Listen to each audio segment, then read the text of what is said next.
Saludos amigos, bienvenidos a una nueva edición de Tras Bastidores y hoy tenemos casa llena porque tenemos aquí al señor Tito Portela, que ustedes tanto piden en muchas ocasiones, y tengo también aquí al Caveman. Obviamente, para el que no conozca el Caveman, para darle un poquito de contexto, él tiene el podcast desde los territorios, al igual participa en la página Wrestling Dome. El que quiera saber un poquito más de la era de los territorios, los 80, toda esta época, tanto en lucha libre en Puerto Rico como en lo que fue la época de los territorios, pues dése la vuelta por allá. ¿Cómo están, muchachos? Todo bien, bien, ¿y tú? bien. Gracias por la invitación, se aprecia. Claro que sí, claro que sí. Y pues Carlos dice que la gente del canal me pide, pero si estoy aquí todo el tiempo no me van a pedir, así que pues. Tú te estás dando a querer, a extrañar. Y yo soy como Roman Reigns. Part-timer. Luis, ¿cómo estás? Todo bien, hombre, todo bien. Un placer estar con ustedes dos. Llevamos tiempo tratando de hacer algo juntos y finalmente se nos dio. Un placer y saludo a la fanaticada que visita el programa. Mira, yo sé que siempre vamos a tocar temitas de Puerto Rico, pero yo he estado pendiente al contenido que tú has estado haciendo y usualmente cuando veo tus comentarios y tus cosas, me parece bien curioso en muchas ocasiones cuando tú ves una lucha y dices utilizaron tal y tal táctica o tal cosita de aquel feudo, pero obviamente te recapitulas a feudos que tal vez hubo gente que no siguió en esa época y tal vez otra interpretación de ese feudo es lo que usa como referente. ¿Tú crees que hoy día la lucha libre en el 2024 sigue tomando mucho de esos ángulos que funcionaron en la época de los territorios, en la época de los 80, de cierta manera como refrito para básicamente integrarlo a la lucha libre actual, o tú crees que ha habido cierta evolución en algunas cosas? Yo creo que todavía se usan. Básicamente, Jim Cornette siempre ha dicho que después de 7 años todo ángulo, toda historia es nueva, porque tienes un nuevo grupo de fanáticos, o tienes personas que han dejado de ver lucha libre, o tienes personas que simplemente se olvidaron. Yo creo que todavía se utiliza, especialmente la WWE, y de vez en cuando la AEW todavía utiliza pues muchas de esas cosas del pasado, las incorpora, claro está, le añaden un par de cositas modernas y así por el estilo, pero sí, todavía la usan. Puerto Rico se ha alejado un poquito de ese aspecto, yo pienso, últimamente. Tito, que zumba por ahí. Mira, la realidad es que yo le dije a Carlos y estuve conversando con Carlos y le he manifestado a Luis en varias ocasiones de que hay el podcast desde los territorios, que mucha gente sabe que tal vez en inglés, por ejemplo, pues hay podcasts que revisan eventos viejos. Yo te puedo decir que pues Arn Anderson o Tony Schiavone, ¿verdad? El mismo Jim Ross, pues van a distintas épocas en esa era, pero en español, pues nosotros no tenemos ese contenido, y entonces pues yo soy uno, ¿verdad? Que por mi edad, ¿verdad? Yo vengo a tener conciencia de lucha libre en los late 80s o early 90s, o sea, como que al final de los 80, principios de los 90, pues es que vengo a tener como que, y ciertamente hay cosas, por ejemplo, a mí me ha venido bien como fanático lo que hace Luis, porque yo he podido entender cosas que uno de chamaquito o 7, 8 años pasaban y uno pues no entendía. Por ejemplo, les voy a dar un ejemplo. Yo era fanático de Ultimate Warrior y Warrior en el 91, después de SummerSlam, no lo dejamos de ver, lo dejamos de ver. Y yo decía, para esa época, yo decía, pero ¿y por qué el Ultimate Warrior no sale más? O sea, y luego pues regresó en WrestleMania 8, ¿verdad? Y para mí fue como que, a rayo, regresó Warrior. Y hoy en día, esa magia de no saber no existe. Hoy en día un luchador está lastimado, tiene problemas con la empresa, y semanas, meses antes, y yo sé que es contenido para todos nosotros, pero meses antes, pues ya uno dice, por ejemplo, Randy Orton, ya nosotros sabíamos que en algún momento iba a regresar, porque iba a tener su clearance y porque las páginas lo habían informado, pero quiero enfatizar esa parte, Caveman, en esa parte en la que En ese tiempo, ¿verdad? Quizás para la época tuya que lo viviste, ¿cuán emocionante era el regreso de alguien o cierto ángulo? Pues porque simplemente pues no había manera de enterarse. Aunque siempre, desde los 70 siempre ha habido ciertos tipos de newsletters. A mí siempre han habido, ¿verdad? Lo que se conoce como smart fans desde ese tiempo y había Y Dave Messer correspondencia. lleva de mucho tiempo. Sí, desde el 79, pero anteriormente a ese ya habían varios. Por ejemplo, Eddie Gilbert tenía un newsletter junto con Jim Cornette en Memphis en los 70 y 80. Ellos mismos fueron los que inventaron, bueno, Jim Cornette fue el que inventó lo de las 5 estrellas para distinguir las luchas en la final de los 70. Pero sí, no había ese aspecto de conocer quién iba a regresar, quién venía, quién había filmado hasta que lo veías en televisión. Ya con el debut de Cable TV, pues ahí cambia un poquito, ¿verdad? Porque tú podías ver luchadores que quizás en una empresa eran de primera lucha y lo veías cuando llegaban a Puerto Rico y les daban el main event. Entonces, pues ya ahí, ¿verdad? Pues tú decías, ¿por qué por ejemplo, los hermanos Batten siempre eran de primera y segunda lucha, llegaron acá y eran campeones mundiales en pareja? Y tú decías, bueno, pero ¿por qué pasó eso? ¿Me entiendes? Ahí veías un poquito de la magia quizás rompiéndose, ¿verdad? Con Cable TV, pero sí, era diferente, totalmente diferente hasta el 94, 95, que explotó, ¿verdad? Pues el mundo de los newsletters y así por el estilo. Tú traes algo que a mí me pasó. Yo siempre recuerdo que Capitol nos vendió a los pastores de Nueva Zelanda como unos tipos sanguinarios, salvajes. Y cuando de momento yo estoy viendo Superstars en WWE, yo veo a estos mismos tipos siendo unos payasos.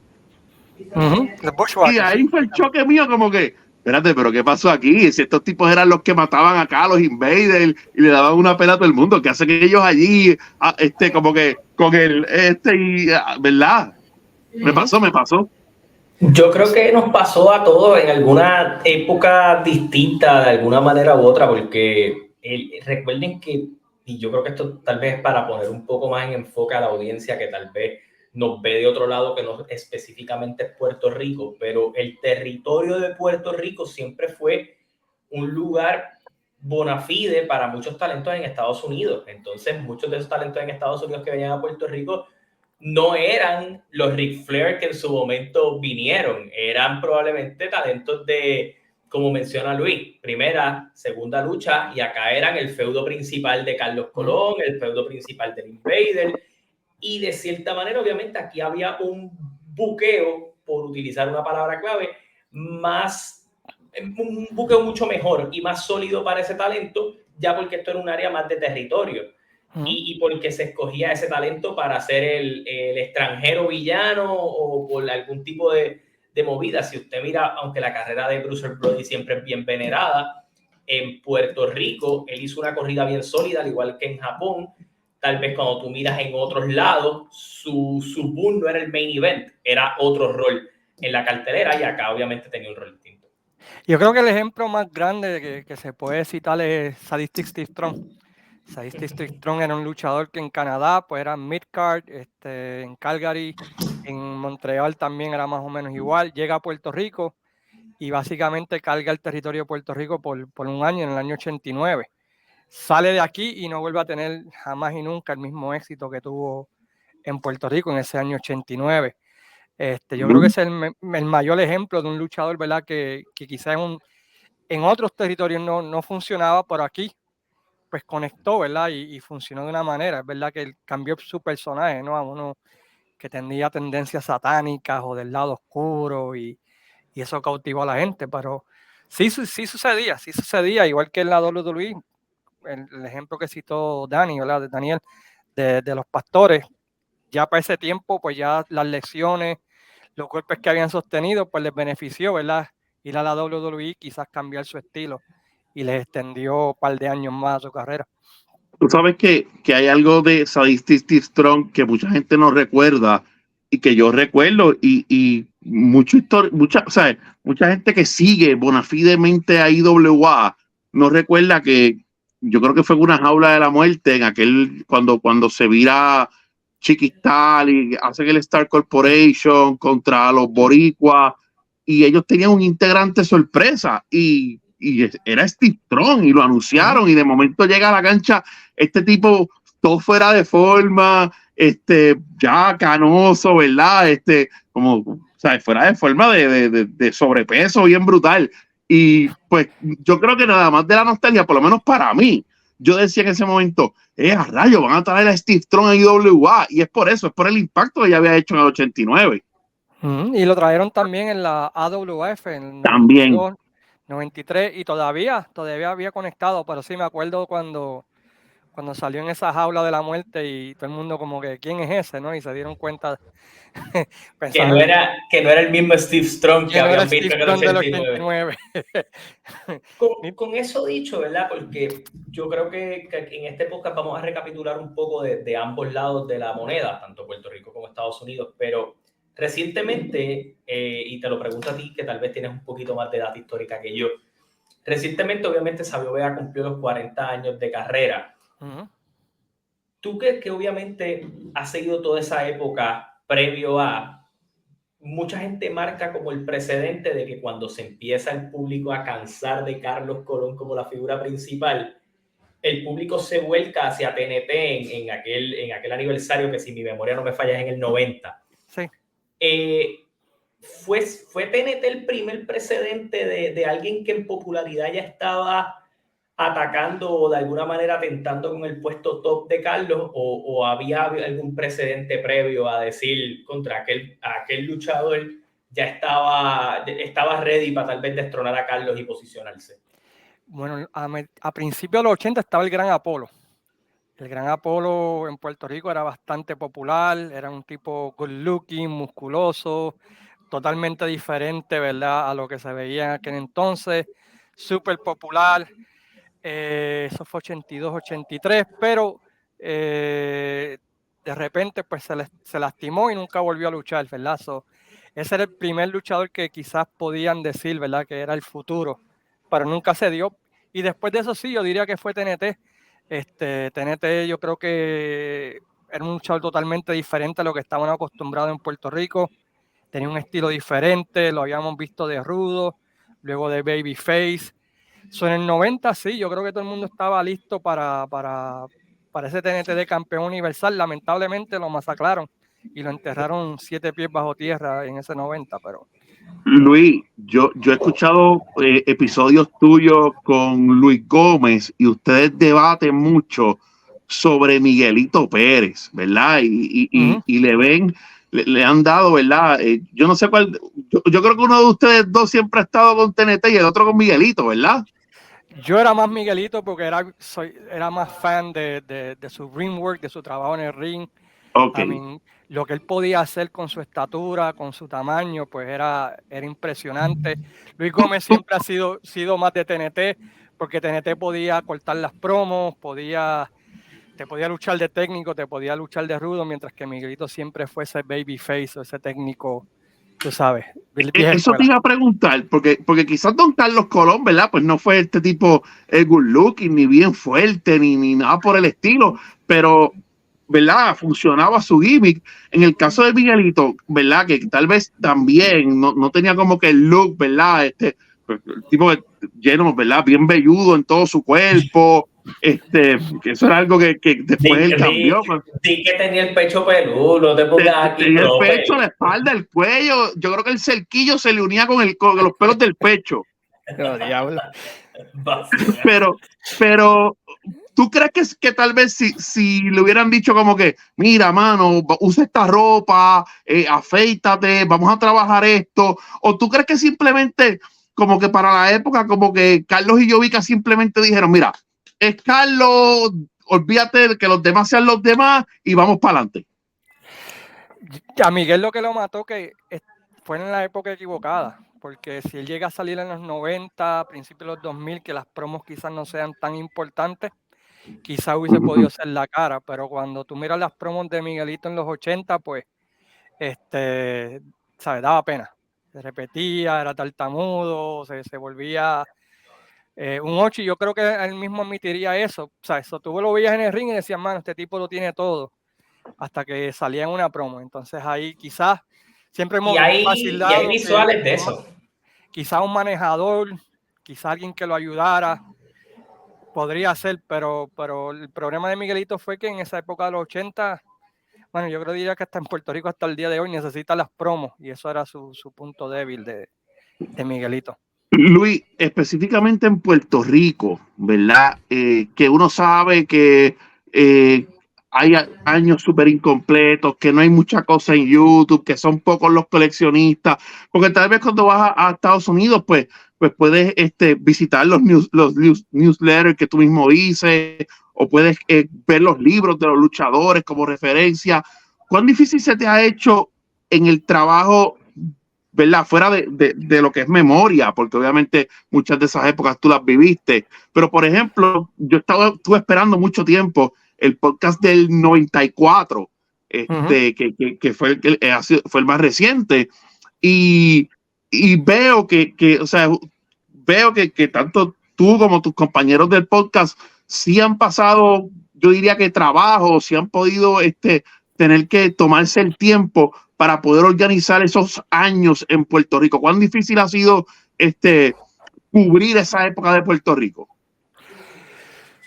Pues del 85 al 88 fácil, porque todos los programas están en Armstrong Alley. So, tú puedes ir a Armstrong Alley en YouTube y ver semana tras semana todos los programas. So, es fácil recordar esos años, igual que el 91. Ya 82, 83, 80, ¿sabes? Fuera de esos años del 85 al 88, es más complicado y especialmente de los 90, del 92 al 96, es un desierto, casi no hay. Entonces tienes que, por ejemplo, el del 94, a mí, a Meo, que fue Melvin, que me ayudó a hacerlo, nos tomó como un mes recopilar toda la información para hacer ese podcast, porque tienes que buscar si en verdad eso pasó en el 94, si pasó en el 93, si es verdad, si es como tú te acuerdas, buscar videos, los DVD viejos que no tenga y así por el estilo y ver. Hay algo complicado que ustedes tocan un terreno que yo encuentro, ¿verdad? Complicado, porque no es lo mismo cuando Tito y yo podríamos venir y decir y hacer un resumen del 2023 de WWE, y aunque está toda esa data, tenemos data del bochinche de Vince. Pero yo he visto en alguno de sus podcasts que ustedes logran, más allá de lo que pasó en el cuadrilátero, logran entrar un poco en la interioridad de la época. ¿Cuán complicado, verdad? Porque no es lo mismo que tú lo veas en YouTube, no es lo mismo esto, sino de, ok, Pepe se peleó con y por eso aquel salió de la compañía y se fue a tal lado. ¿Cuán difícil es ese trabajo de investigación? De tal vez no es la parte de lo activo en el ring, sino las cositas, interioridades que llevaron a que esto no se completara, o el plan era y no se hizo esto. Por ejemplo, tú y yo hemos hablado ¿verdad? Por mensaje de aquella famosa vez que el Invader iba a ir a Japón, aquella historia infame del famoso que utilizaron obviamente una situación lamentable en la vida real para vender una historia.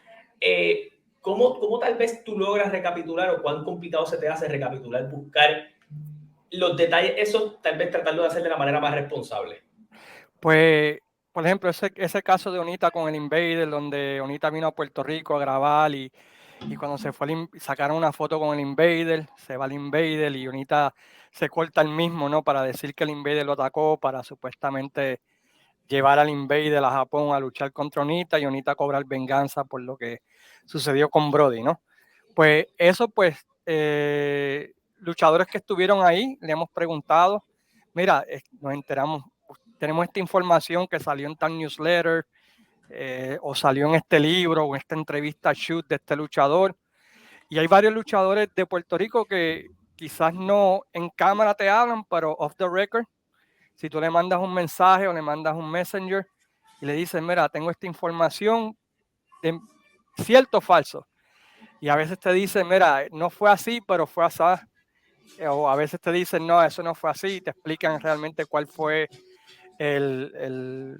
pues la situación y tratamos de confirmar eso y lo usamos. Y a veces cuando no estamos súper seguros, pues decimos, ¿verdad? Pues dice la leyenda. Ajá. que Carlos que trae es lo que algo. Carlos trae algo bien interesante, porque si difícil es recapitular lo que pasó en cámara, porque como tú dices, hay un lapso de tiempo donde no hay nada. Imagínate poder traer lo que pasaba detrás de la cámara, es aún más difícil. No, y explicarle a la gente el contexto de por qué pasó. Sí. Exacto, como el de la próxima semana vamos a hablar de Eddie Gilbert, de un suceso que pasó con él en Eddie Gilbert aquí en Puerto Rico para la muerte. Entonces, llevamos como 3 semanas buscando información de ese suceso, o sea, de lo que sucedió con Eddie Gilbert en Puerto Rico en el 95, su muerte y todo eso. Y, por ejemplo, ayer mismo yo estuve viendo 2 shooting interviews de luchadores que estuvieron con Eddie Gilbert en Puerto Rico para tratar de confirmar la historia que tenemos. Luis, ¿por qué hay un Dark Zone? Porque nadie se interesó en la época, porque le grabaron por encima los tapes, porque los tapes se perdieron. O sea, ¿por qué, por ejemplo, tú señalas del 92?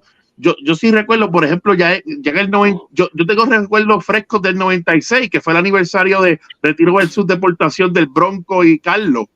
Con uno de los finales más épicos de una lucha ever, por si acaso, si no lo han visto. Esa del Bronco y Carlos Colón, eso es épico, ese final. Pero porque, bueno, desde la mayoría de los territorios en los 70, incluyendo Puerto Rico, lo que se llamaban BTR eran costosos. Ellos, para ahorrarse dinero, sacando la WWF fue una de las empresas más inteligentes, y les explico ahorita por qué. Ellos venían y hacían el programa de este sábado. Y luego que lo pasaban por todos los diferentes canales que lo tenían, venían y grababan por encima el de la semana que viene. Son muchos de esos territorios, estamos hablando de Los Ángeles, bueno, casi todos pues se perdieron en los 70 por eso. Hay poco de cualquier lugar, menos de la WWF de los 70, a menos que un fanático lo haya filmado en 8 milímetros, o como en el caso de Portland, que Buddy Rose mismo se grababa todos los programas de televisión. Todo lo que hay por ejemplo, del territorio de Portland es porque un luchador que luchaba ahí lo grabó toda la semana, si no existiera nada de ese territorio. Igual yo vi, gracias a algo que tú compartiste, si mal no recuerdo,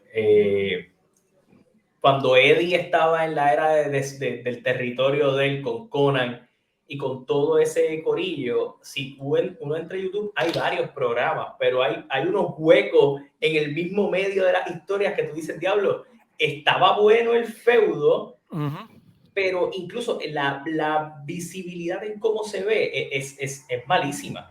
Sí, y las grabaciones, porque son grabaciones de video, son o segunda o tercera calidad. En los 90, cuando comenzó el tape trading, pues yo grababa, Carlos Toro grababa, él me grababa un tape, yo le mandaba el mío que le grababa, ya era segunda calidad, no segundo, o sea, no era no era una calidad buena. Y venía Carlos Toro y te cambiaba ese tape que yo le mandé a ti, Daniel, y te lo grababa, ya era tercera calidad, o sea, ya iba bajando de calidad cada vez que lo grababa. Sí, y obviamente hay que ver cuál fue el que llegó a YouTube, que fue el que terminamos viendo, entonces es difícil. Tú, ¿verdad? Cuando hablamos de todo esto, que estamos hablando de la época de Puerto Rico, y yo estoy totalmente de acuerdo con Tito, si tú te pones a estudiar tal vez los 50 años de WLC o la lucha libre en Puerto Rico como tal, e incluso hasta en la misma parte de IWA hay unos huecos gigantes también en lo que yo le llamo los años post-Víctor Quiñones, 2005 a 2008. Hay 2 o 3, pero hay huecos bien grandes en las historias ahí mismo. Están todos en el baúl de Mario Saboldi. Sí. Inclusive Mario Saboldi tiene un canal de streaming donde tiene muchos de esos años, del 2005 al 2008. Él los pasa en su canal de streaming. Casi todos esos años él se los llevó, todos esos años están perdidos. Y los que hay, pues los demás, no sé dónde los tiene Miguelito, Sabio, Tono, no sé quién es el que está a cargo de esos videos. Luis, obviamente yo no, ¿verdad? No te voy a pedir que nos explique para eso está tu programa, ¿verdad? Y el que quiera saber cómo funcionaban, por qué se daban los territorios, cómo básicamente corrían, pues yo los exhorto a que vayan a tu canal, a tu podcast, y ahí básicamente usted se va a instruir y va a aprender un montón de todos los territorios. Pero mucha gente piensa, y es algo que yo me di cuenta, es algo que yo pensaba también, mucha gente piensa que Vince y WWE fueron unos innovadores en muchas cosas. Y sí está WrestleMania, pero por ejemplo, a finales de los 80, todavía las entradas de WWE o de WWF en aquel entonces eran sin música, sin luces. Las luces vinieron a llegar ya como para el New Generation. Sin embargo, tú vas a Jim Crockett, por ejemplo, ¿verdad? O lo que antes era WCW, y ya tú veías que tenían una tarima, que esa tarima tenía fuegos artificiales, que los luchadores tenían música, ¿sabes? Ya un Sting tuvo música, y un Ric Flair tuvo música cuando en WWF nadie tenía, ¿sabes? Quizás Hulk Hogan y los más así. Háblanos un poquito sobre ese mito, ¿verdad? Que yo he descubierto que tal vez no es real, de que WWF fue el que comenzó a hacer cosas innovadoras, como por ejemplo, hoy en día, por ejemplo, las entradas son parte del show, la música es parte del show, pero quizás para los 80 en WWF no lo era, pero ya otros territorios lo estaban implementando. Muchas de las cosas que hace Vince en televisión vinieron de World Class, Championship Wrestling, el uso de diferentes cámaras, el uso de la cámara cerca del ring o diferentes tomas. Si tú miras el territorio de World Class, el de los Von Erichs, 82, 83, ya yo había incorporado muchas de las cosas que luego usó Vince. Ya los Freebirds estaban usando música desde principios de los 80 en el territorio de Memphis. Memphis inventó también un montón de otras cosas con Jerry Lawler. Lo que hizo la WWF bien fue que ellos desde los 70 supieron cuidar su videoteca. Ellos tú puedes ver un show de la WWF de los 70 en el network, porque ellos cuidaron bien su videoteca. Y cuando hicieron la expansión nacional, pues sí hicieron inversión de producción en hacerlo lo más grande, ¿sabes? Llevarlo a nivel 100 en vez de quizás un nivel 10 que lo tenían los otros territorios. Y que muchos territorios, pues, cuando entró la WWF, pues no eran World Class o no era Jim Crockett, eran territorios que eran pobres, ¿no? Por decirlo así, que lo grababan todo de dos cámaras. La cámara principal en el medio y el ring en el estudio y más nada. Y Vince llegó a esos territorios que quizás eran más pobres. Esa nueva producción, la gente dijo, esto es grandes ligas y esto es ligas menores. Y ese cambio de básicamente yo mostrarte, ¿verdad? Ok, nosotros somos la élite, tú realmente no estás dando el máximo porque yo tal vez tengo pues más recursos económicos o todo lo demás. Fue lo que eventualmente llevó a que Vince pudiera ir agarrando territorio, o tal vez lo mejor de cada territorio y conglomerarlo a la federación como eventualmente fue. Fue una combinación de todo, porque ya con la llegada de cable TV, tú sabías que los territorios iban a dejar de existir, por lo menos los que no... Se murió la parte regional con el cable, ¿no? La parte exacto, se murió. Exacto, porque tú podías ver, por ejemplo, Georgia Championship Wrestling, que fue el primer territorio nacional, y tú comparabas eso, pues podías ver a Tommy Rich, a Dusty Rhodes, a Ric Flair, a los Road Warriors semana tras semana. Y si tú estabas en el territorio de Los Ángeles, pues ¿a quién tenías allí? No tenías a nadie. Eso comparado. Yo creo que eventualmente con el cable TV, muchos de esos territorios pequeños iban a poder competir. Pero sí, Vince, en el 83, con la convención, pues ahí se llevó al hombre que buqueaba pues el campeón mundial de la NWA, sabía qué territorios estaban fuertes, qué territorios estaban débiles, dónde Vince podía atacar, dónde no podía atacar.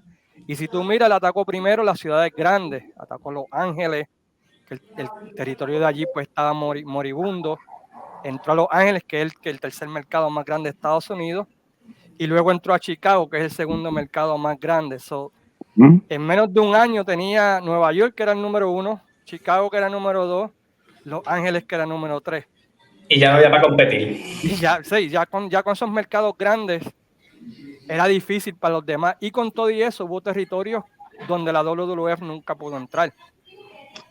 Luis, háblame, porque yo sé que la generación en Puerto Rico, ¿verdad? Obviamente quienes los recuerdan son quizás nuestros abuelos, personas mayores, y está bien difícil de recordar, pero sí para una época bien temprana había mucha población puertorriqueña en Nueva York.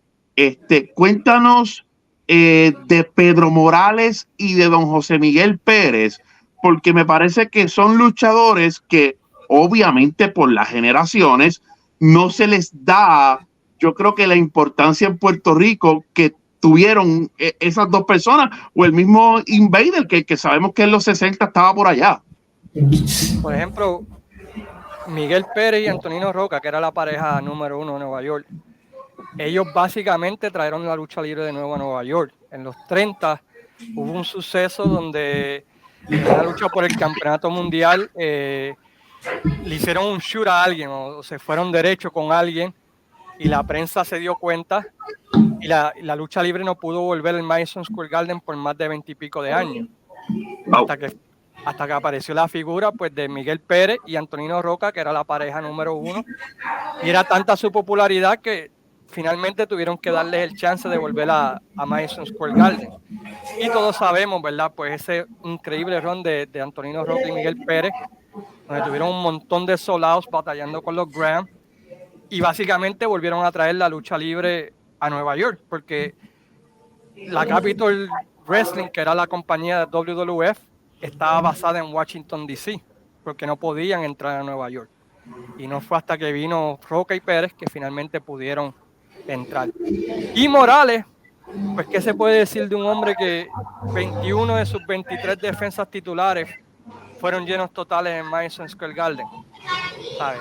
Es un récord Sí. increíble.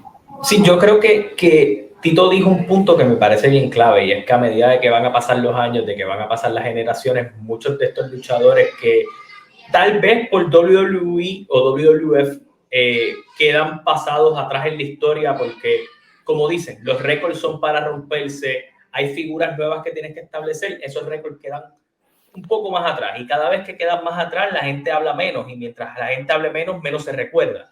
Y que no hay mucho video. También, eso también afecta, porque no es lo mismo que tú le cuentes la historia a cualquier muchacho, ¿verdad? Cualquier joven, a que tú le digas, mira, ve esto. Exacto, es como por ejemplo en Puerto Rico, está el famoso feudo de Carlos Colón y José Rivera contra los Vaqueros Locos. Ellos llenaron 12 semanas, creo que fueron corridas, al Juan Ramón Luriel de Bayamón. O sea, eso tiene que haber sido algo épico, llenar el Juan Ramón Luriel 12 semanas corridas, pero no existe ni una lucha. So, lo que tenemos es récord escrito, pero no hemos visto ese récord. Puede venir cualquier persona y decir, oh no, esta gente hizo un récord aquí y allá y se ve más grande, cuando en realidad eso es un récord que no se ha tocado. Te iba a preguntar, ¿verdad? Porque ahorita tocamos el tema de Carlos Colón, de Miguel Pérez, de TNT. La primera persona que logra el sitial, que logra por fin, yo no sé si porque lo quisieron, yo no sé si porque le vieron mucho talento, yo no sé si era porque don Carlos ya estaba mayor, yo no sé si era porque ya habían perdido fanaticada, pero tú piensas como yo que no fue hasta Rey González que Carlos Colón soltó esa batuta. Sí, porque ellos tuvieron un chance en el 94 con Castillo, porque Castillo estaba súper over en ese 94. Inclusive, si nunca han visto ese run de Castillo en el 94, les recomiendo, porque fue el primer luchador que se puede decir que fue como un twinner, no era ni rudo ni técnico, que conectó con la fanaticada en Puerto Rico. Pero sí, yo diría que Rey fue el primero que pudo romper la racha que por poco rompe TNT, hasta que con TNT hicieron lo que hicieron en el 90. Sí, básicamente en Rey González ellos dijeron, ok, toca pasar el batón, ya toca. No había más nada. Y él fue obviamente pues la persona que cayó en esa posición, que obviamente sin quitarle nada a Rey tampoco, que eso no es lo que quiero decir con mi comentario, pero obviamente Sí. él es la persona que llega. Tú comentas algo que me parece bien interesante y es que, y tengo que hacer la pregunta porque yo creo que tú eres la persona que más sabe en términos de territorios hablando en español. Obviamente, esto se dividía por Portland, Los Ángeles, Chicago, Memphis, todo lo demás. Obviamente algunas de estas estrellas rotaban en términos de territorio y a dónde se iban y hacían una campaña aquí y acá, como muchas veces hacen los luchadores en Puerto Rico. ¿Es Ric Flair la superestrella más importante de la era de los territorios o hay alguien más que tú dices, si yo pienso en los territorios, el GOAT de esa época es tal? Personalmente yo diría que fue Ric Flair porque nadie defendió el título tanto como lo que él hizo en el periodo que él fue campeón mundial. Estamos hablando que él defendía el título mundial. Si el año tenía 365, él a veces lo defendía 366. Yeah. Y no solamente en el territorio base de él, que era Jim Crockett, pero Japón, Nueva Zelanda, Puerto Rico, y en todos lados estableció estrella. Mira lo que hizo el feudo con Carlos Colón del 82 y 83. Estableció a Carlos y el título universal como el título máximo. Si no es él, diría posiblemente Harley Race en los 70, que fue un campeón que pudo aguantar una crisis de la NWA que iba a dividirlos en los 70, y él fue como esa figura clave que los pudo mantener, el pegamento para poder mantenerlos juntos por un cierto tiempo. Pero yo ciertamente sí diría Ric Flair. Quizás no era el mejor luchador en el ring, pero todo lo que llevaba la figura de Ric Flair en ese tiempo. Sí, Flair es el ejemplo de que a veces menos es más. Y Flair, ¿verdad? Yo lo veo así también porque cuando tú consumes y ves lo que hicieron, lo que dejaron de hacer, o no, cuando tú miras a Ric Flair, y yo estaba hablando ayer en un podcast que hice, porque como dicen que viene la película esta que van a hacer, que yo no sé cómo van a reducir la vida de Ric Flair a 2 horas y media o 3 horas, porque no se va a poder hacer, pero para mí Ric Flair representa el primer superstar all over the place. Antes de que WWE quisiera vender lo que es una superestrella cara de algo, Flair es esa mezcla. Sí, porque lo que sucede es que Hogan fue campeón mundial de la WWF durante el periodo de la expansión nacional, pero esa expansión nacional no se compara con, por ejemplo, Ric Flair estar en Nueva Zelanda un día, al otro día está en Japón, al otro día brinca por Europa, al otro día regresa a Puerto Rico. ¿Sabe? Es el sketch, por eso le dicen The Last Real World Champion, o sea, el último campeón mundial, porque fue el último que tuvo un sketch como el que él tuvo, y a nivel global. A nivel global, y él lo llevó exageradamente más de lo que los anteriores campeones mundiales lo habían hecho. Mira, te tengo dos preguntas antes de que quizás, ¿verdad? Pero son las dos preguntas que yo creo que tengo más para ti. WWE hoy en día está corriendo la historia principal en base a una persona de los territorios. Hoy en día WWE, cuando la gente, y mucha gente no lo entiende, mucha gente, ¿sabes?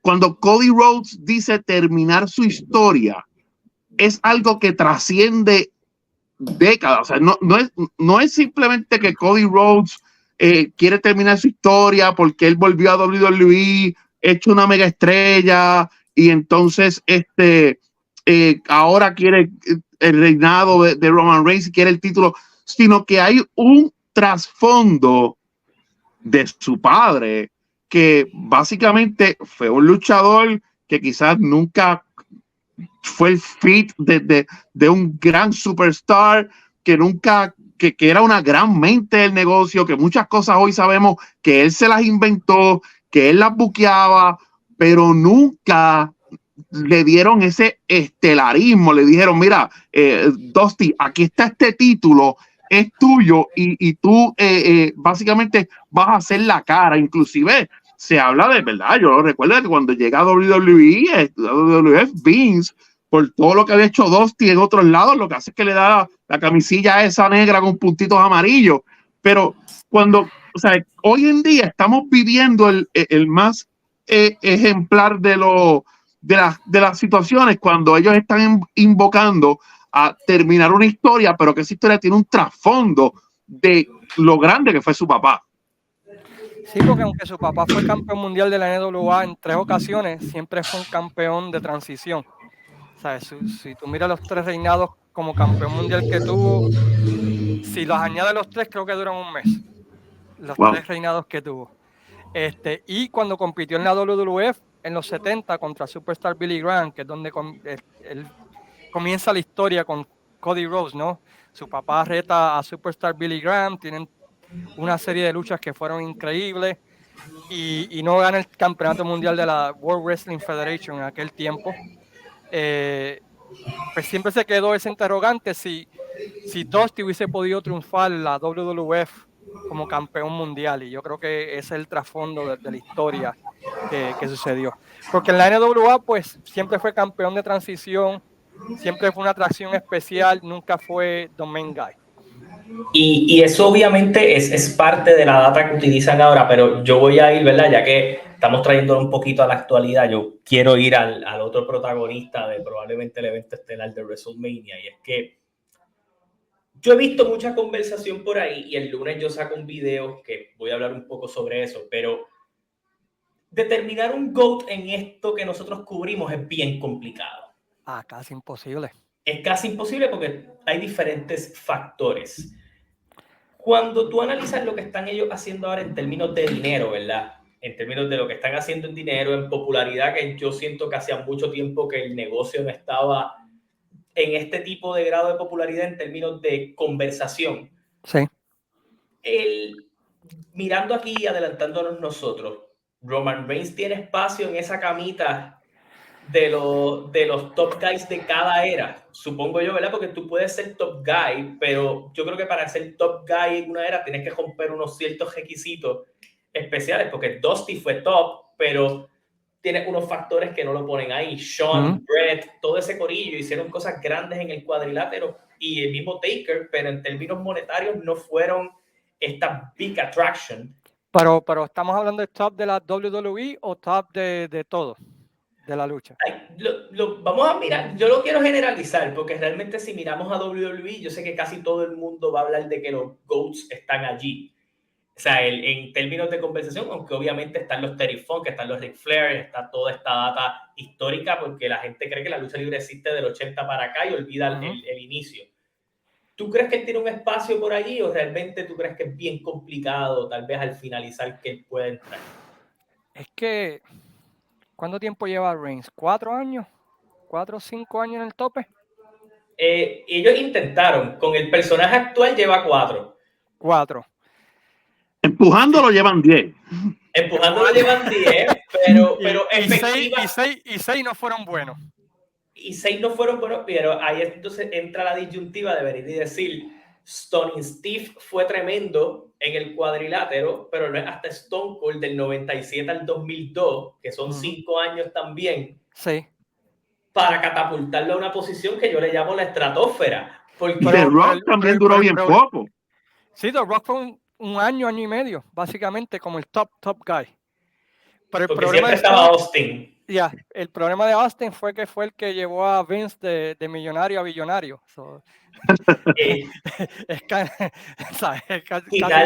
Quitarlo de allí, sacar a Stone Cold es falta de respeto, porque realmente él es la figura que cambió todo. No, y era en una época donde sí tenía una competencia real, donde todo el mundo se le estaba yendo y donde económicamente, bueno, llegó un momento. Sufrieron. Llegó un momento en que Raw tenía que ser grabado porque no había más break. Sí, ¿sabes? Y el hecho de que todavía Austin sigue en el top 5 de mercancía te dice que el tipo, ¿sabes? Todavía sigue siendo el main guy. Es que otra vez tiene que irse por décadas, o sea, o por eras, porque es que tú no puedes comparar top de todos, porque mira, si vas a hacer de la WWF tienes que incluir a Bruno Sammartino. Es el primero que tienes que poner ahí, porque nadie va a tener 80 soldados del Madison Square Garden, 70 del Boston Garden y 70 al Spectrum de Filadelfia. Sí, Nadie. eso es. Nadie. Roman no puede compararse con eso. Cena no puede compararse con eso, ¿sabes? Bruno Sammartino tiene que estar ahí, que es el primero. Después tienes que poner a Austin porque otra vez hizo a Vince de millonario a billonario. Si vamos a hablar de la WWF. Y después de eso, pues no sé, porque está Cena, pero también puedes echarle la culpa a Cena de que la popularidad de WWE decayó. Porque le impulso. vendió miles de dólares a los niños, pero hizo que los adultos dejaran de verlo. Exacto, o sea, Cena fue la cara, pero de 5 millones bajaron a 2 millones de personas viendo el show. Sí, entonces ahora obviamente estás en esa búsqueda de recuperar un poco ese público adulto que yo siento cada vez que yo veo las historias y veo gente que conozco que seguía el negocio y lo está volviendo a ver, pues algo me está indicando, hay un indicador de que estamos tratando de hacer historias para que te quedes allí, tipo serie, a lo que me refiero. El efecto que crea una serie en Netflix en uno es lo que ellos están tratando de, lo que le llaman el cine, que me tripea el de esto, pero sí, este drama condensado, pero sin dejar de lado que hoy día el fanático también busca una buena lucha. Yo te puedo decir que Roman está en un run épico. Ese run de Roman es increíble, ¿sabes? Porque todos los pay-per-view que él sale rompen récord. Hay asistencia. Y que no habían hecho esto con nadie desde Hogan, o sea, es la realidad también. No, tienes que incluir a Hogan ahí en esa conversación de los top, porque sí. Especialmente su primer run del 84 al 88, eso fue algo... Yo estoy de acuerdo con Luis en algo que él explica. Yo creo que cualquier hater de Roman, porque tengo un montón en el canal, tiene que entender que realmente el run de ahora es algo que hace 20 años atrás nosotros decíamos, cool, se puede hacer. Sí. Pero estábamos en una época en donde pensábamos que ya esto no se podía hacer, que era el tipo de run en donde una historia corre a largo plazo, hay diferentes protagonistas que se benefician y salen, y él sigue en el tope. O sea, llevamos 4 años con él de main event de WrestleMania sin ser empujado, porque es lo lógico que él sea el que vaya contra él. Y el hecho del reinado largo, el público está acostumbrado a cosas más cortas hoy día, y hacer un reinado largo ahora, maybe era riesgoso, pero le ha salido mejor de lo que yo creo que le había salido nunca en términos de vender fuera, porque ahora allá donde vamos, estábamos hablando de Flair como el último campeón global de alguna manera u otra. WWE está en esa búsqueda de global y sigue explotando por ahí para abajo oportunidades de dinero.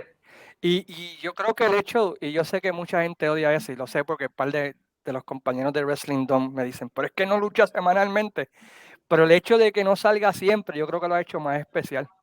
Sí, también. Porque lo ha hecho un must-see, tú sabes. Cuando dicen Roma va a estar el viernes SmackDown. Algo va a pasar. Algo va a pasar. Algo va a pasar. Y eso lo hace más especial aún o va a luchar ahí. Aunque las últimas 2 luchas, ¿verdad?, han sido súper predecibles. Pero siempre algo especial. Y yo creo que eso es algo que... No, ese run de Roman en cuestión de dinero y en cuestión es increíble. Pero es algo in between entre el run de mucho tiempo de Brock Lesnar, que ese sí que no aparecía, y el run de CM Punk en 2012, que sí fue más de un año campeón, pero que estaba todos los lunes. O sea, es como un between, porque Punk era el campeón que siempre estaba todo el tiempo, inclusive hubo que virarlo a rudo porque pues ya no había nada que hacer con el de técnico. Y el de Brock, que tuvo un montón de tiempo, pero nunca estaba. Y yo sé que hay muchos fanáticos de Punk, yo soy uno, pero si tú miras los números de venta de pay-per-view de Punk como campeón, no fueron muy buenos. Exacto. Y hoy día este cabrón de Roman, porque lo irónico es que estuvimos 6 años diciendo vete para el carajo, no te queremos aquí, y poder crear algo que ahora no hay quien se quiera despegar del televisor cuando él sale, una vuelta que le salió a otro nivel. Yo te pregunto, y te lo pregunto a ti porque también sé que lo cubre, y no hemos hablado de ellos porque realmente se han vuelto hasta irrelevante para Tito Cortella, que era el Avenger de esta compañía. ¿Tú crees que mucho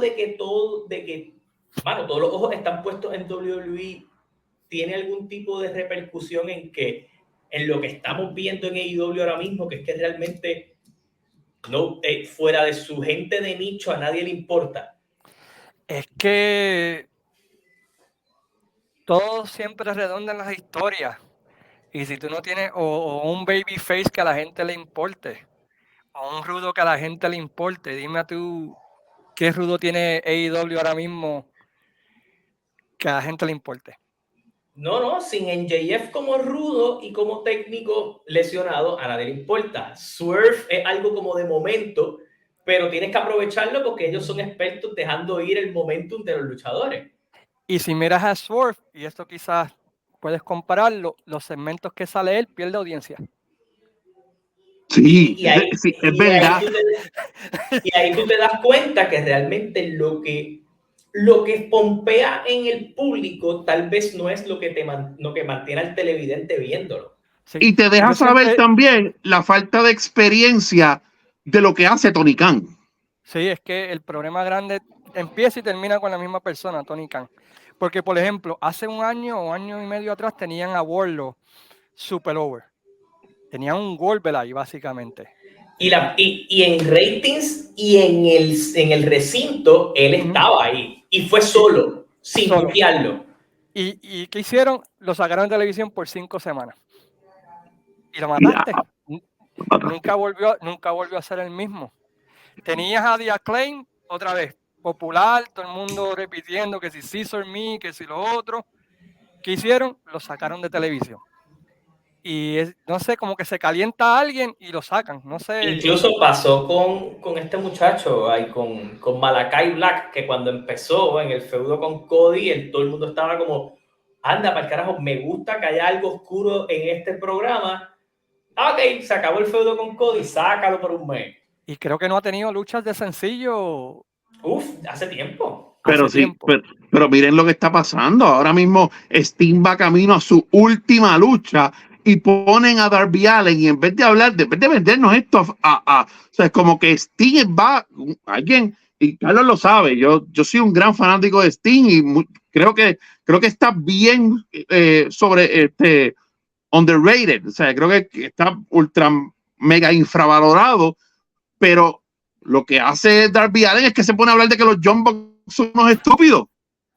Y el favor de gente gritando Cody, y esta semana pasada Warlord nombrando CM Punk en la promo.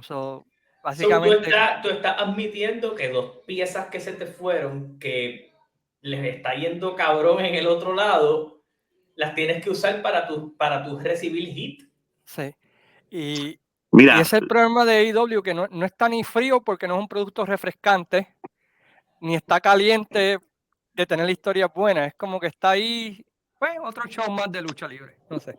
Yo quiero aprovechar, ¿verdad? Que quizás esta ya parte final, que a lo mejor Carlos tiene alguna otra pregunta, pero Puerto Rico ha vivido en la lucha libre con un mito que yo siempre pensaba que he pensado que es incorrecto y que instruyéndome y aprendiéndome desde los territorios me ha requete ultra confirmado que es incorrecto y que fueron otros factores. La gente piensa que la tragedia de Brody mató el territorio de Puerto Rico y después de la tragedia de Brody fue el año de Steve Strong. ¿Sabes? En los 90, en el 90, recuerdo aniversario 90, aquí vino los Demolition, lleno completo en el Irán Bison, más adelante inclusive. 91, tú miras el aniversario 91, eso está podrido de gente. Que fue Monster Reaper con Profe, el 94 fue bueno. ¿Tú piensas que se ha creado un mito, una leyenda en base a, porque ciertamente mucha gente te ha dicho, inclusive hasta en el Dark Side of the Ring, que los luchadores americanos le cogieron miedo a venir a Puerto Rico de otros lugares, pero cuando tú vas a la historia, pues hay un montón de gente que siguió viniendo, y hay un montón de gente que vino, pues bueno, en el 94 estando pegado, creo que en 94-95, Mabel en WWE. Lo trajeron a Puerto Rico, ¿sabes? Y gente como John Golden Steel o gente como Dino Bravo, pues pues vinieron. O sea, ¿tú crees que George, es más The Hammer Valentine, Greg The Hammer Valentine fue con quien perdió el título Rey González, y eso fue en el 94, creo, si mi memoria no me falla. ¿Tú piensas que se creó un mito ahí? Rey le ganó a Greg. Ajá. Yo creo que lo de Brody es una excusa, la excusa más barata y la más fácil de ¿cómo te digo? ¿Sabes? Como el tape más fácil. Fue Brody. No, porque si tú miras, hubieron otros muchos factores. I mean, la WWF y WCW estaban firmando a todos los que eran luchadores buenos, estaban firmando contratos garantizados. Eso no podían venir a la isla. Son los luchadores que podían venir a la isla, pues eran luchadores que estaban, no por decir la palabra realengo, pero básicamente realengo, o sea, que no estaban en ninguna de las dos compañías grandes. En el 90 tuvieron el chance con TNT y mataron el personaje de TNT en el 90. En el 92 con Pepe. En el 92 con Pepe lo cambiaron rápido. Y en el 92 también, ese final del 92 fue muy bueno. Con Dick Murdoch y eso. Sí. Tuvieron en el 94, tuvieron a Castillo, el turn del Bronco, Castillo a Face, tuvieron el comienzo de Rey González. Tuvieron buenos años, pasa que casi siempre era el buqueo o era que simplemente pues el buqueo y ya. So realmente lo que, ¿verdad? Por lo que recojo de esta conversación, que me parece que es la excelente última pregunta para concluir este programa, ya que creo que Tito trajo, yo creo que ¿cómo te digo? El elefante en la habitación. Si tú lo analizas de cierta manera, realmente la paga y el buqueo son los responsables de que tal vez estemos en una situación como la que estamos ahora, que simplemente vivimos de nostalgia. No, de nostalgia también, pero de atentar a la idea de un mini jonrón o un triple que se convirtió en RBI y entró una carrera, y luego de ahí seguir bateando para foul. Sí, porque cuando tú miras la Capitol, cuando ellos querían, inclusive después de la muerte de Brody, el mismo año de la muerte de Brody, ¿qué hicieron? Agarraron a Hércules Ayala, atacó a la esposa de Carlos Colón en el teatro, y de agosto a enero, tú miras enero del 89, 5 meses después de la muerte de Brody, para la lucha de retiro, el que pierda se tiene que ir del territorio de Puerto Rico en el 89, de Hércules Ayala con Carlos Colón, y allí no cabe un alma. Inclusive, te voy a decir hasta más. Nosotros lo que pasa es que hemos vivido después de eso, de los 90 para acá, momentos, porque te voy a dar solamente ¿verdad? Una historia, por decirlo de alguna manera. En el 98, Rey y Carlos Colón en el Bison estaba lleno. Luego de eso, Rey y Carly Colón contra Thunder y Lightning estaba lleno. 2001.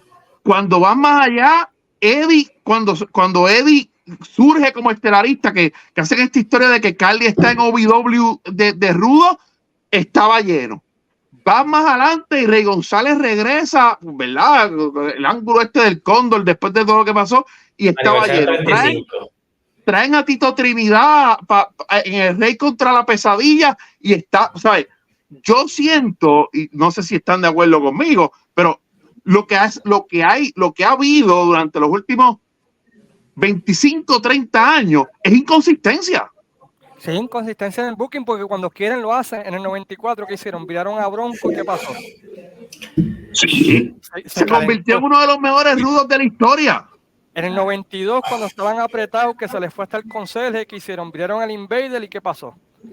Le echó alcohol al campeonato. Y llenaron. Y así siempre ha sido. En el 91, ¿qué pasó? Pusieron a Profe a pelear hasta con La Sombra, con Monster Ripper, con todo el mundo, y levantaron las casas. Siempre ha sido la inconsistencia del booking, de que cuando se ven apretados es que entonces vienen y hacen algo. Sí, y yo creo que es una costumbre que pasa no solo en Capitol, porque pues, si contamos con IWA, la misma historia puede ir.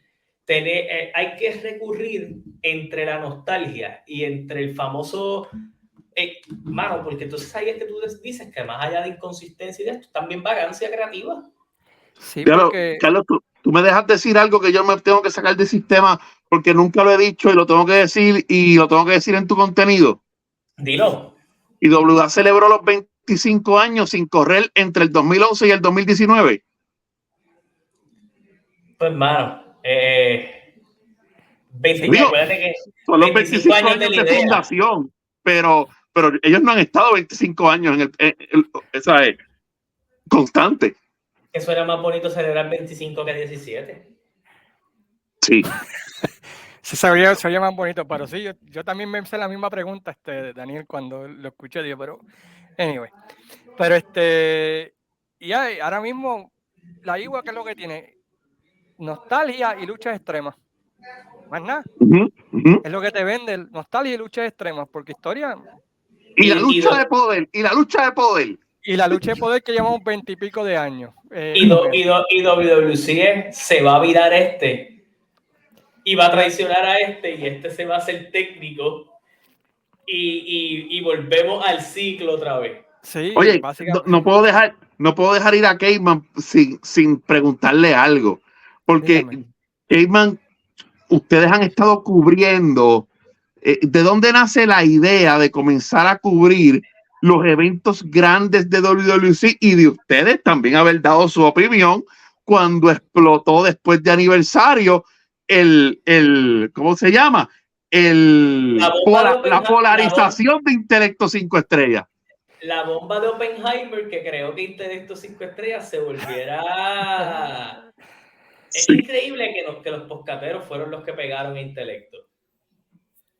Es que, pues yo sí, pues, Wrestling Don siempre cubro lucha moderna, ¿no? Siempre escribo mis columnas y qué sé yo qué, que es aparte de los territorios que cubro la historia, pero cuando hay esos eventos, pues mucha gente que sigue el podcast dice, me gustaría ver tu opinión de eso. Y ahí fue que empecé a hacer esos videos, ¿verdad? De opinión de los eventos nuevos. Trato de no mezclarlos, trato de dejar Wrestling Dome en un lado y desde los territorios en otro, pero de vez en cuando, debido a la misma gente que escucha, pues me dice, pues mira, me gustaría escuchar tu opinión de esto y aquello otro, porque pienso que... Chévere.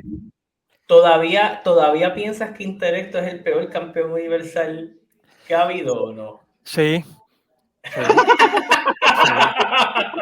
Sí. Y esto es una pregunta seria. Para ti, ¿qué lo hace el peor? El hecho de que para mí, yo era fanático de él. Yo era uno, y lo dije en uno de mis podcasts, que yo era el presidente del fan club de Intelecto al principio. Ahora eso es de pico. Sí, ay, perdón. Pero al principio yo lo admito, porque yo veía lo que veía Chapa y lo que veía Pico. Tú sabes, aquí tiene un tipo que tiene el look, sabe comportarse, su background de historia es interesante. Tú puedes hacer muchas cosas con él. En el ejército, tú puedes descubrir que es un hombre que se dedica a los niños. En ese sentido yo lo veía, pero cuando empecé a ver que sus luchas, pues el pacing, no sabía dónde pararse, estaba más preocupado por otras cosas que por lo que tenía que hacer, y sus promos fueron lo último que me mataron a mí, y fue la promo esa donde después que Carlitos le escupió, que en vez de venir con una promo donde tú me atacaste, hiciste esto, te voy a destruir, me voy a vengar, empezó a hablar, ¿verdad? Pues de los nenes y de Jesús. Y ahí yo dije, ¿sabes? No es el tipo de promos que debes de tener en ese momento. O sea, hay un lugar para todo, ¿no? Y ese tipo, luego de que pasó eso, yo dije, él debió haber tirado una promo ahí. Legendaria, esta es la mejor promo de tu carrera. Sí, venganza, te voy a destruir, Carlito, por lo que me hiciste, que si esto y si lo otro. Bueno, quiero que los nenes vayan a la cartelera, el Señor está con nosotros, el ejército. Y yo dije, válgame Dios. Tú no puedes hacer ese tipo de promo siempre, ¿sabes? No sé, y ahí fue que yo perdí y que no elevó a nadie. El trabajo de un campeón es elevar a la gente. Y está brutal, porque tú te das cuenta cuando alguien que no está en WWE, que es un ex WWE, que tampoco es nadie gran, ¿sabes? Súper carismático, cuando la gente celebra que alguien como Chris Adonis le quite el título. Yo nunca había visto algo en todos mis años viendo lucha libre eso. Que la gente gritándole para afuera como si fuera Sábado Gigante con el chacal. Porque eso fue lo que pasó allí. O sea, yo nunca había visto algo así y yo me quedé en shock cuando lo vi y yo dije, wow, esto sí que está. Esto está jodido. Eso fue. Sí. Ahora que los tengo los dos, yo tengo una pregunta que quiero hacerle. Zumba. ¿Qué dos luchadores, y esto va al punto, ¿verdad?, de la nostalgia y todo lo demás, qué luchadores menores de 40 años ustedes pondrían en una lucha que metería más de 1,000 personas en un evento ahora mismo? En Puerto Rico. En Puerto Rico. Menores de 40 años. Sí. Sí, eso significa, para explicarte la pregunta del Keifa y la Joya Bichuela, no puede ser Sabio Vega, no puede ser No Titi Rey. Bandera, no Hey, no Apolo. Elimina todos los factores nostálgicos de por medio y vete a lo básico. Yo creo que hay una, pero tiene que tener una historia brutal. Yo creo que es la única combinación que yo creo que podría meter gente, porque los dos tienen micrófono y los dos ya la fanaticada los conoce. Pero necesitas una gran historia. Maniferno contra Pedro Portillo. Es lo único que se me ocurre. Y sí metieron gente en la Pepín, pero tienen que tener una historia más sólida si ese es tu meta, ya pasó. Sí, porque ya lo hicieron y no metió los 1,000. Por eso. Okay. Pues no lo hay. Porque de verdad que ellos podrían ser los más top que pudieran estar y pues no pudieron, así que no los hay. Pero hay un factor. No hubo una historia buena cuando lo hicieron. ¿O sí hubo? Yo sigo pensando que hay alguien en la ecuación que menciona Tito que yo mantengo en mi ecuación. Y yo también estoy de acuerdo creo que con uno de ellos. Yo creo que es Pedro Portillo. Creo que es el tipo que puede generar pasiones. Y no es porque haya estado en el canal, no es porque nos llevemos bien, no es por eso, sino porque pienso que tiene lo bueno de la nueva, que es un buen trabajo en el ring, pero tiene todos los elementos que le gusta al fanático nostálgico. El micrófono, el insulto a la gente, el pace para insultar a la gente. No es insultarlo.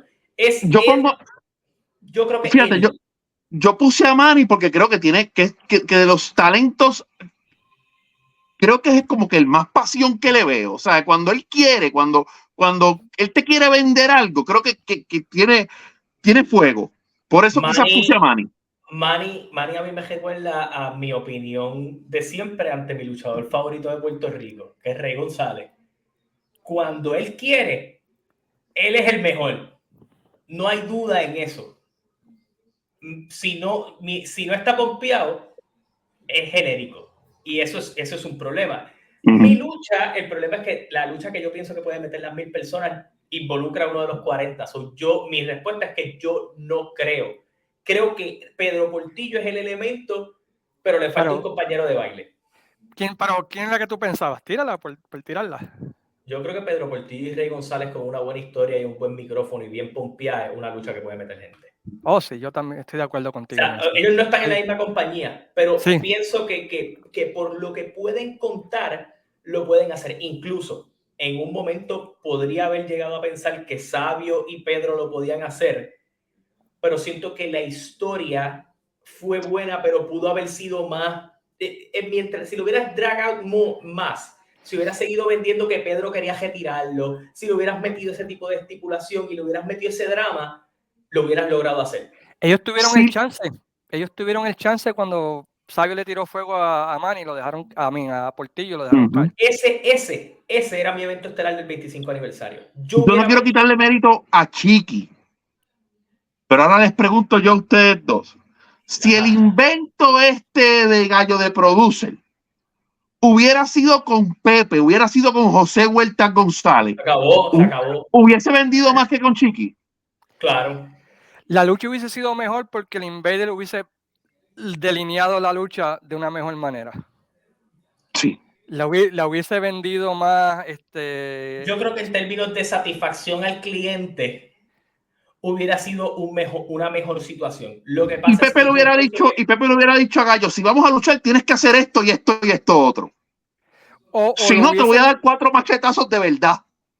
o lo hubiesen cuidado más de que vamos a salir para afuera, vamos a pelear por aquí, vamos a usar sal, vamos a usar todos los trucos del oficio que no hicieron con Chiqui y Gallo, que para mí fue el error más grande de esa pelea, que no supieron Sí. esconderla bien. es que se fueron muy straightforward a querer hacer cosas en el ring y todos sabemos que Chiqui ya no está allí. Y de esto, por eso sigo diciendo, si tú saca Gallo y ponías a Invader por Gallo y era Chiqui y Invader, lo hubieras llenado igual. O la misma Gallo con Chiqui, pero lo hubiese hecho de manera diferente, que el grupo de los rudos lo ayudaran, atacaran a Chiqui, y así Gallo podía dar sus cantazos, sus trampas, mientras los otros rudos distraían al árbitro, Gallo sacaba una manopla. Yo me hubiera ido full nostálgico. Yo hubiera Pero buscado a los hijos de Víctor, que son Y ellos, luchadores. hubiesen hecho el salve al final para salvar a Chiqui y ganaba Chiqui. Ahí tienes el momento de los Rodríguez y Pero Chiqui. sí, para lo último que utilizaron a Gallo fue para darle para arriba a Jovica. 3 segundos, 3 segundos. Ay, Dios No, mío. bueno, eso es que de verdad es que la lucha libre en Puerto Rico es especial. No tengo más nada que añadir. ¿Y Sí, qué es verdad. piensan de? Yo voy a tirar una. Sé que Zumba. Portillo y Saban. Yo creo que era mi opción. ¿Sabes por qué no pensé en Saban? Porque pienso que Saban es muy buen rudo. Pero si lo hacemos con Saban medio twinner, yo creo que lo puedes hacer. Yo creo que bien trabajado, con un buen micrófono, tú tienes ahí buena, porque acuérdate que los últimos 2 años la gente ha dicho o Saban o Portillo, Saban o Portillo. Y eso mismo dentro de la misma historia, tú la llenas. Sí. Pues, Pero esa creo que tiene. Saban necesita, porque Saban lleva como que mucho tiempo haciendo lo mismo, diciendo lo mismo. O sea, yo creo que Pero como que ya necesita, de hecho, yo creo que WWE va en camino a hacer como que algo con él, ¿verdad? Pues ya vimos que Gilbert le dijo a Eddie que no se llevaba con Saban, pero lleva tanto tiempo haciendo lo mismo que ese push que en algún momento tuvo de estar en la conversación, como dice Carlos, Saban Portillo, ha bajado un poquito. sí. Y yo pienso que a Portillo también se la baja un poquito el hecho del rol que tiene actualmente en la IWA. No creo que le favorece mucho. Es para estar haciendo otras cosas que estar peleando por el control. Muchachos, ya hay alguien que es gran luchador, pero no lo hemos mencionado y quería preguntarle sobre él. Y creo que tiene escuela, creo que lucha en el ring, está fuera de liga, pero le falta algo más al personaje de Mike Mendoza.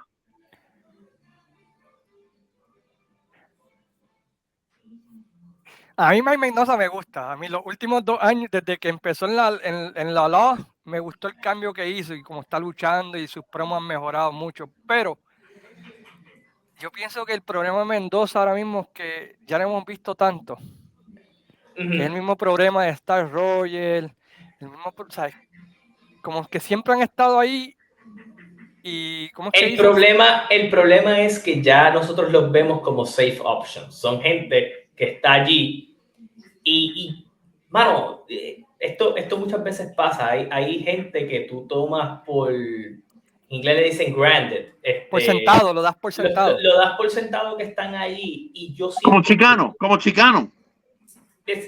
Vamos a ponerlo tal vez así. Son gente que ya tú los ves aquí y tal vez necesitan algo extremadamente drástico para poder ponerlos allí, porque yo pienso que en el ring el mejor luchador en Puerto Rico es Mike Mendoza. Yo estoy de acuerdo. Yo lo he dicho en el ring, creo que en el micrófono el improvement es real. Creo que me puede vender una historia, creo que me puede vender pasión, creo que el Love fue la mejor escuela para convertirlo en un luchador completo. De acuerdo. Y hubo la oportunidad, y la oportunidad era el taller de Love. Si lo hubiera seguido, Mike era la cara de eso, sin duda alguna. Yo creo que el stop de Love detuvo ver a Mike allá arriba. Sí, estoy de acuerdo, y porque ahí hubiese podido buildear o construir esa lucha contra Portillo. Ahí, si tú me hacías esa pregunta, hace 2 con años esa atrás, historia, yo te decía, Mikey Portillo, después de lo que pasó con el abuelo, después de eso, si eso hubiera sido la consecuencia para el evento de cierre de año, Portillo y Mike, por el título mundial, take my money. Sí, ahí sí, pero es que yo pienso que los llenos y ese tipo de cosas, todos se dependen a historia y a circunstancias. Y yo creo que en estos momentos no hay ni la historia ni las circunstancias para que un menor de 40 años, sin recurrir a la nostalgia, explote en una cancha. Porque la palabra mil, yo a veces la tomo por sentado, porque la palabra mil, ellos son el evento estelar, pero si le metiste nostalgia de la 1 a la 7, el crédito no es completo para ellos. No, exacto, por eso digo, ellos dos sin nostalgia, no involucrar nostalgia. Exacto. Y si trajiste también un chojo de gente allá afuera que son interesantes y la gente, por ejemplo, si le metes a Dolph Ziggler, pues la gente va a ir. Pero esa lucha la vendió la nostalgia de Rey, ese video de Rey. Sí. Completamente de acuerdo. Nada más vendió esa cartelera más que esa lucha. Y el hecho de que la próxima cartelera no fue ni el 90 ni el 10% de la asistencia a la otra, te dice que fue ese video que lo vendió. Y le pasó a IWA de un evento a otro. Sí. Y sin el tipo aparecer, sin el que te vendió la cancha estar ahí. que era Shane. Y ahí la IWA votó una posible cartelera de nostalgia que pudieron haber aguantado por 3 meses hasta el verano. Pero exacto. Esos son otros 20 pesos. Bueno, Caveman, Tito, gracias por estar acá. Creo que la conversación se dio súper buena. Hay que volver a hacer esto eventualmente. Claro. Así que, Caveman, dile un poquito ahí a la gente dónde te puedes seguir para que estén pendientes a lo que estás haciendo desde los territorios en Wrestling Dome. Pues si quieren leerme acerca de lucha libre moderna, vayan a Wrestling Dome. Si quieren escuchar mi podcast hablando de la historia de la lucha libre de los territorios, esta semana estamos hablando del año 1994 de la Capitol, pueden buscar en todas sus plataformas digitales desde los territorios y suscribirse allí, o visitar la página en Facebook desde los territorios, donde ponemos videos y láminas de cosas de los territorios de los años 70 y 80. Alguna gente no le gusta escuchar, subo los videos como 4 o 5 días después en la página de YouTube desde los territorios por Wrestling Dome, para aquellos que no quieran escucharlo y quieran ver mi horrible cara, pues pueden pasar por allí y escucharme hablar, ¿verdad?, de la era de los territorios. Y en Twitter o en X me pueden conseguir bajo Cuevas Zona W. Tito, ¿tienes algo que promocionar, Basurín? Porque tú eres el youtuber más inconsistente del mundo. Tu podcast, bro, mejor podcast que hay. Mano, yo hago un montón de cosas, pero sí, Sociedad y Conflicto, el podcast que estamos haciendo, mi página también, y nada, camino a WrestleMania vamos a hacer cosas, espérenme aquí en el canal de Carlos.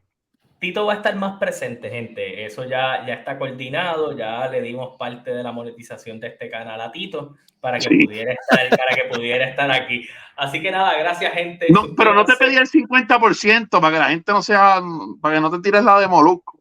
Papi, pero es que yo no soy SBS. Nos vemos, se cuidan. Nos vemos.